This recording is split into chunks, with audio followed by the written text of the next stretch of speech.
তিনি আরও জানাতে কুষ্টিয়া থেকে যুক্ত হচ্ছেন মেজবাউদ্দিন পলাশ।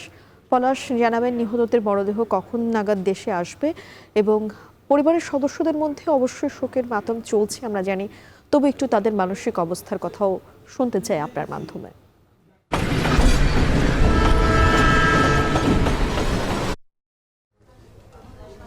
ম্যাম, আমি একটু আগেও কথা বলেছি। কলকাতায় এখন রয়েছেন যে সাংবাদিক দেবাশিস দত্তর যে ভাইরা ফিরোজ হাসানের সাথে আমি একটু আগেও কথা বলেছি। তাদেরকে কিছুক্ষণের মধ্যেই এই মরদেহটি আসলে দেওয়া হবে। এরপরে তিনি ভারতের যে হাই কমিশনের যে কার্যালয় ঠিক সেখানে যাবেন। সেখানে যাওয়ার পরে যে আইনি যে প্রক্রিয়া, সেই প্রক্রিয়া শেষে কিন্তু যে রওনা হওয়ার কথা সেটি আসলে বলছেন। এবং আজকে শুধুমাত্র এই দেবাশিস দত্ত সহ যে যারা এই অগ্নিকাণ্ডের ঘটনায় যারা নিহত হয়েছেন তাদের যে লাশ পারাপারের ক্ষেত্রে কিন্তু আজকে যত রাতই হোক না কেন এই যে বেনাপোল যে স্থলবন্দর, সেই বন্দরটি আসলে লাশটি পারাপার করা হবে বলে আসলে এমনটি কিন্তু আমরা জানতে পেরেছি। এবং সেটি কিন্তু এখন থেকে 8 ঘন্টা থেকে 9 ঘন্টা সময়ের কথা বলা হচ্ছে।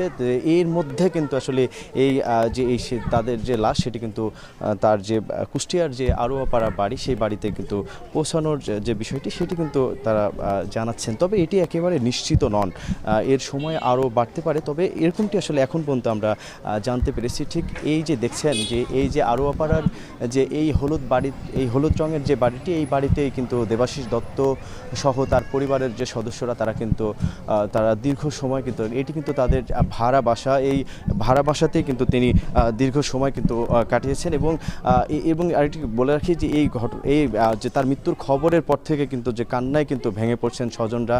তারা কিন্তু এখন পর্যন্ত এই ছিল আমার কাছ থেকে কুষ্টিয়া থেকে মেম। কুষ্টিয়া থেকে সরাসরি যুক্ত হয়েছিলেন সহকর্মী মেজবাউদ্দিন পলাশ।